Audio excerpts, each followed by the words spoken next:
Aprelin 10-da İranın ali rəhbəri Ayətullah Seyid Əli Xameneyinin həlak olmasının 40-cı günü ilə əlaqədar Bakıda anım mərasimi keçirilib. Mərasimdə Azərbaycanın baş nazirinin müavini Şahin Mustafayev, hökumət və ictimaiyyət nümayəndələri, din xadimləri iştirak ediblər. Mərasim əvvəlcə Qurani Kərim tilavəti ilə başlayıb.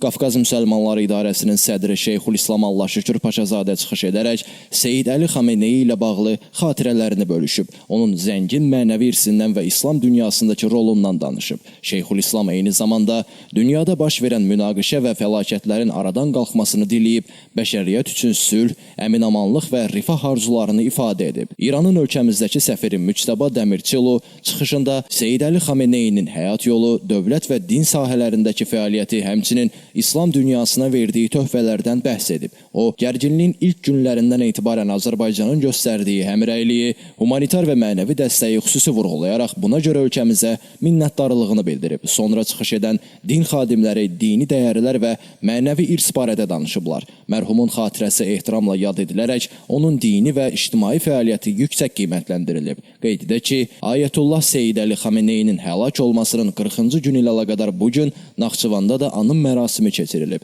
Xatırladaq ki, İranın ali dini lideri Əli Xameneyi fevralın 28-də həlak olub. Azərbaycan Respublikasının prezidenti İlham Əliyev onun vəfatı ilə əlaqədar İran prezidenti Məsud Pezeşkiyana başsağlığı məktubu ünvanlayıb, həmçinin Bakıda İran səfirliyini ziyarət edərək xatirə kitabına ürək sözlərini yazıb.